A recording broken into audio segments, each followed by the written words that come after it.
Pledge of Allegiance. To the flag of the United States of America and to the republic for which it stands, one nation, under God, indivisible, with liberty and justice for all.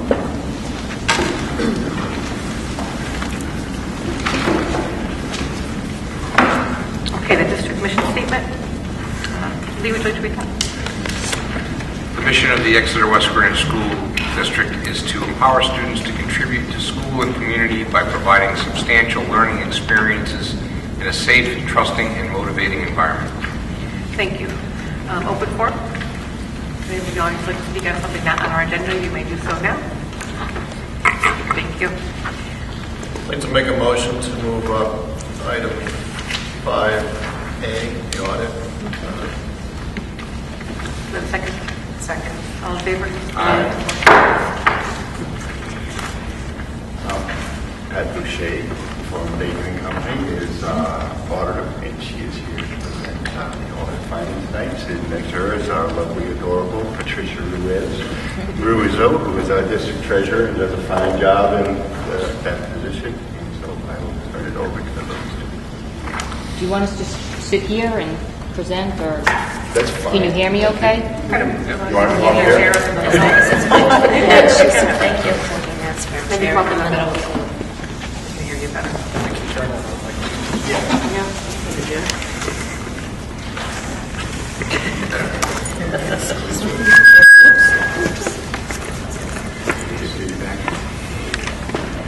Is that better? Yeah, A little better? Okay, I'll try to speak louder. So I'm here just to give an overview of the audited financial statements. I'll give the highlights, and then if you have questions, I'd be happy to answer any of your questions. And I believe you got the reports in your packet. I don't know if you got an opportunity to look at the report. Some changes this year. Some new standard was implemented, GASB 68 pension standard, which had a significant impact on how the statements look and the footnotes. But pages 1 through 3 is the independent auditor's report. It's an unmodified opinion, which means that the statements as presented here are presented in conformance with generally accepted accounting principles. So that's what you're trying to achieve. And on page 2 of the audit opinion, there's a paragraph near the top that says emphasis of a matter, and it refers to note 1, again, the new implementation of GASB 68 and 71, the pension GASB. And then I guess I go over. Following the independent auditor's report is the management discussion and analysis, which is on pages 4 through 9, and that's prepared by management, and then we review that to make sure the figures as presented agree to the audited financial statement. So that has a lot of the highlights and analysis, so it has some good information in there. Page 10 actually starts the financial statements. Page 10 is your statement of net position. These are the accrual statements, so it's all your funds combined together on a full accrual basis of accounting, so it includes all your capital assets, all your debt, and then it comes down the difference between your assets, deferred inflows, deferred outflows, and liabilities to a net position at the bottom of the page. And you can see the significant change this year is in the past, this in total was a positive number. Your net position, you can see it's a negative number of $12,683,201. That's primarily as a result of this implementation of the GASB 68. If you go under the non-current liabilities, kind of in the middle of the page, you can see there's a line that says net pension liabilities of $25,014,657. That liability is what's driven that net position to a negative. And what that is made up of, I'll direct you to the footnote that has the details of it. But this new GASB now requires you to show the teacher's plan as well as the municipal plan, your share of that part of the state plan. So the biggest portion of it is the teacher's plan. What was that, 17 million? I'm not sure, but that's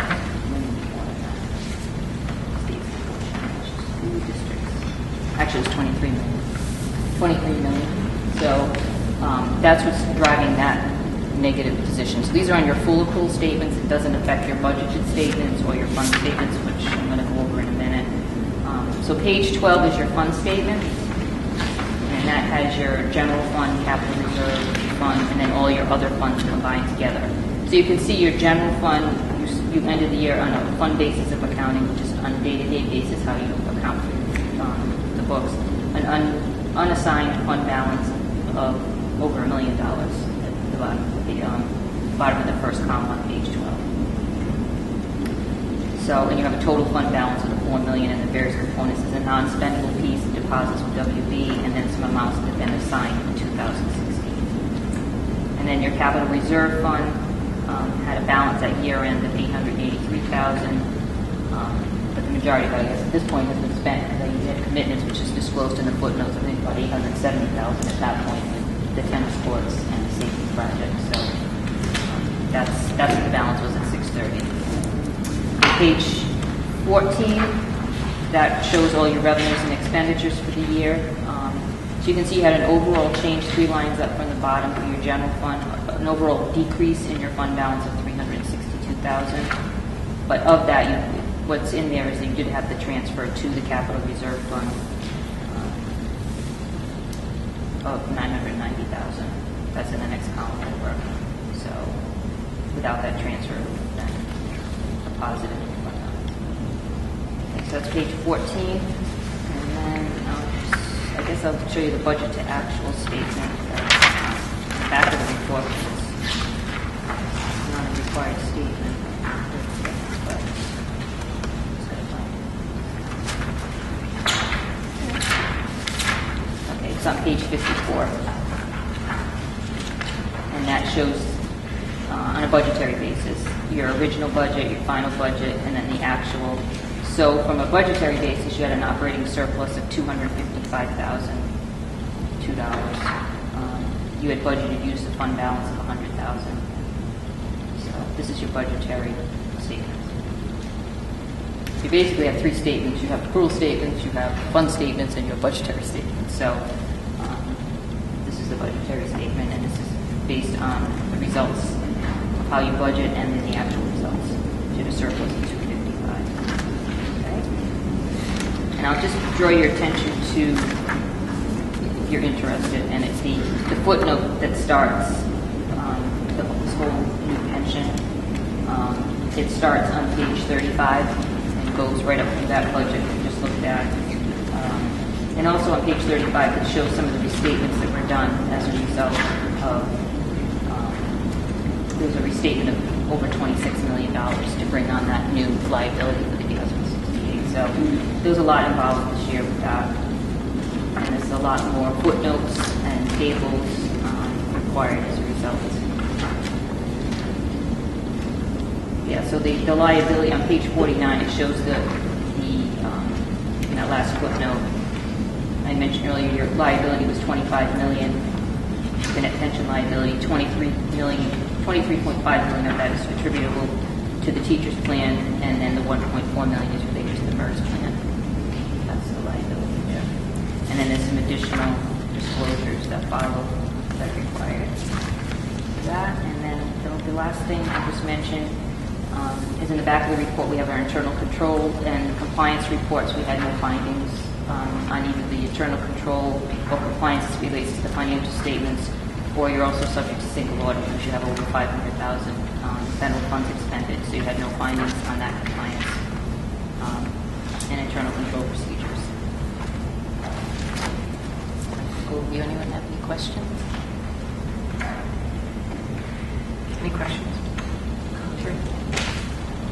On page 50.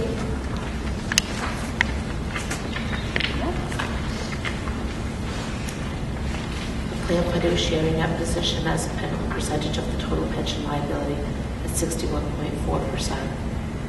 Yeah, that's the state. That's a fixed number. That's the state plan as a whole. Okay. The state's fiduciary net position for the teachers' plan as a whole, 61% funded as a whole. But I mean, this is this liability is a proportionate share of the whole liability for the teachers' plan.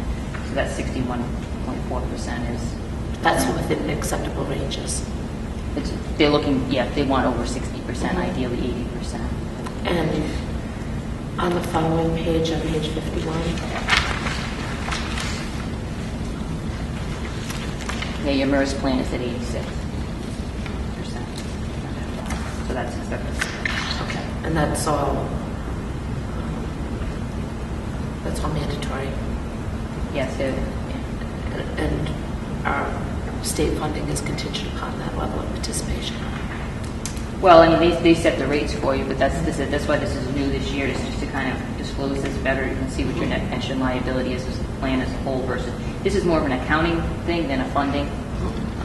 So this really kind of discloses where you stand for the funding, not from just funding what they save to fund, but for the plan as a whole. So 86% is very good. And some of the MERS plans are actually in an asset position. So you might see that in a few years, that you go from a net pension liability to a net pension asset. There are some of the communities do have a net pension asset. Okay, Okay. good, thank you. Yeah.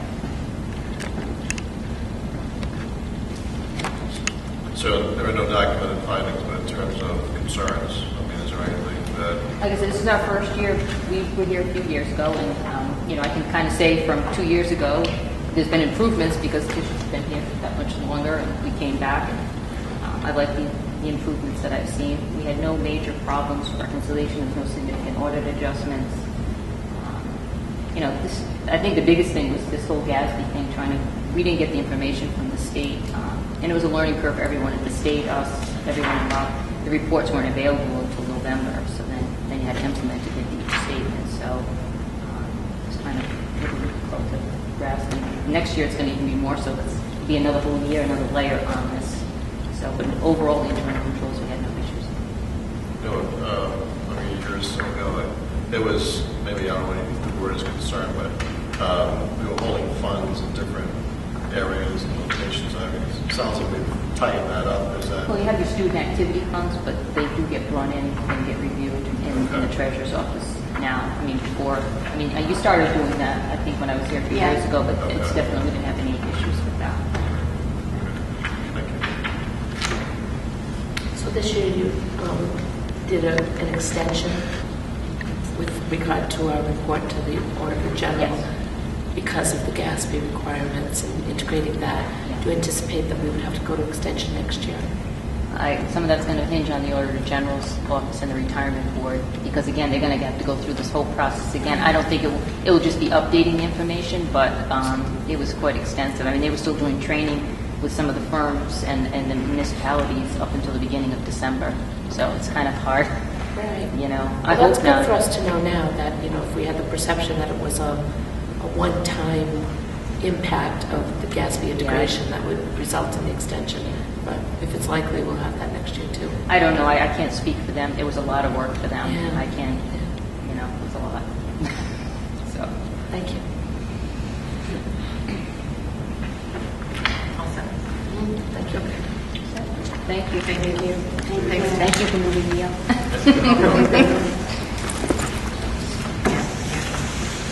Make a motion to accept the audit as presented. I'll second that. All in favor? Aye. Opposed? Abstention? Motion carries. Okay. Let's go back to the front here. Okay, the consent agenda.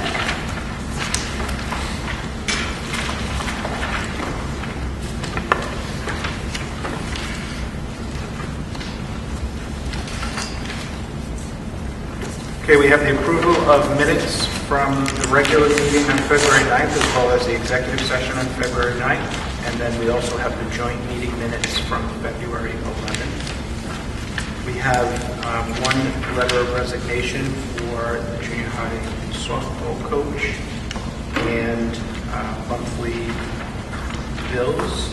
I'm sorry, we also have one returning family that we've been waiting on for. Could you pull the joint meetings? I wasn't at the end, so I can't vote on that. Yep. Okay. Any questions? Any motion? Make a motion to accept the consent agenda less the minutes of the joint meeting. Second. All in favor? Aye. Abstentions? Opposed? Motion carries. let's make a motion To make a motion to accept the minutes of the joint meeting. Second. All those in favor? Aye. Opposed, abstentions? No, I did abstain, I'm sorry. Yep. Motion carries.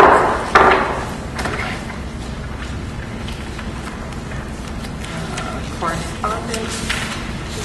No correspondence. Okay. New business, we have the 2016-17 budget adoption.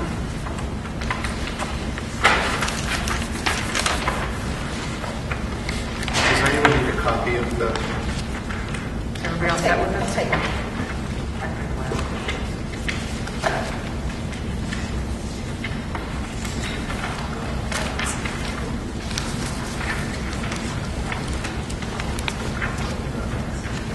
% of our audience gets to see?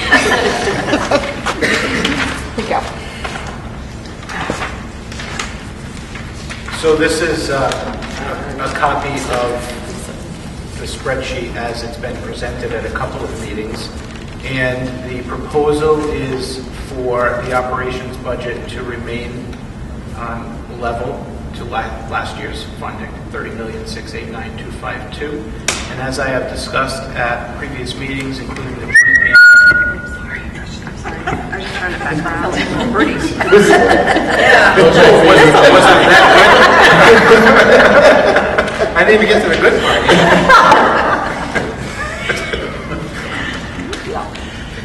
That was pretty good.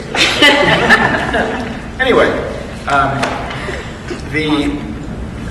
the issue that we have is about the revenue.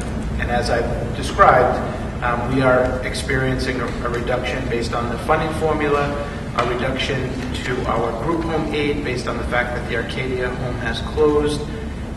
We have a reduction in regional transportation and a couple of minor increases here and there. But overall, it's the revenue that has decreased, not the expenses of the district having increased. Right? So the issue that we have, and I'll try to make this very clear, but we're looking tonight for the operations budget to be approved.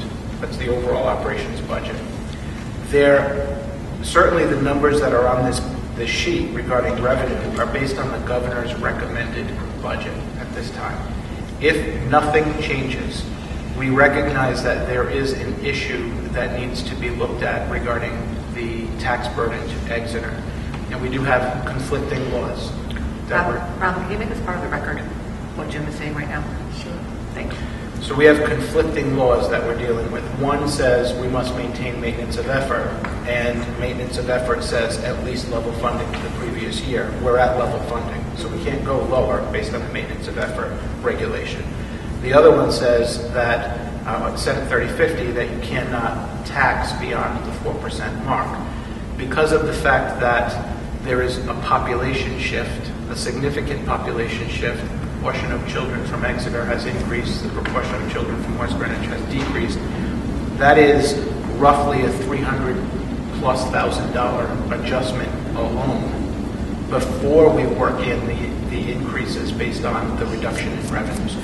So as it currently stands, Exeter would be taxed from the school department at around a 5.5% rate, which we know is an issue. So again, this is the governor's recommended, not enacted budget. There is a lot going on right now. We have a State House meeting next Monday. We have some new legislation that we're paying attention to regarding the incentive. We're looking at legislation regarding PCYF expenses for placements in group homes. So there's a lot that could happen over the next several weeks. As that, or if, hopefully, things change for the better, we will incorporate those figures in. It will not change the operating budget. It would just change the revenues, hopefully for the better, which would decrease the exposure to Exeter. But we are going to need to pay attention to the impact of whatever changes occur over the next several weeks until the governor's budget is finally enacted, to determine how we will address the issue of the taxation level to Exeter. In addition, we are looking to our legal firm to give us some, just an opinion regarding the the issue that we face with the conflicting regulations, and what are our options if it doesn't resolve itself through increased revenue. So we are paying attention to it, but remember that tonight's vote is really just about the operations budget, and we need to pay attention to revenues, and we'll adjust the spreadsheet accordingly as changes are made to the governor's budget. So that's where we are.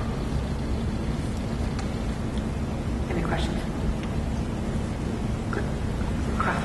So if we have a motion to approve the I make a motion to approve the 2016-2017 proposed budget. Second. All those in favor? Aye. Go ahead, Terry. Just specify as the operating budget in the amount of $30,689,252. The operating budget of $30,689,252. Okay. Second. Second. Cheryl, second. Cheryl. Okay, all those in favor? Aye. Aye. Opposed? Abstention? Motion carries. Let's see. The Charter Review Subcommittee. So,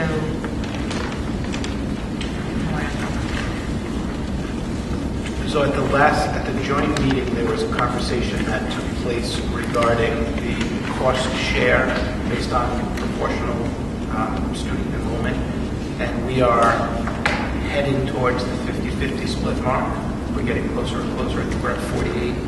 Well, it's right on that sheet. Yeah. It's about 40. 48.50. Yep. 48.52. So a 2% shift means we're at level. And there have been ongoing conversations. It's come up at multiple subcommittee meetings in the past regarding setting the 50-50 split regardless of the population.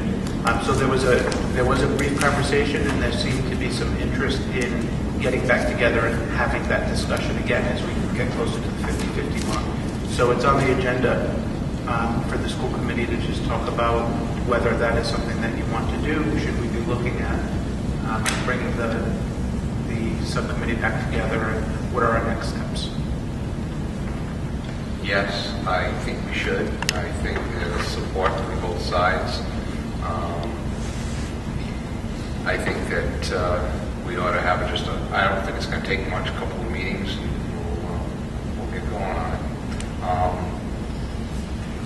I don't recall all the names that were involved, and I don't know if they still want to be, participate.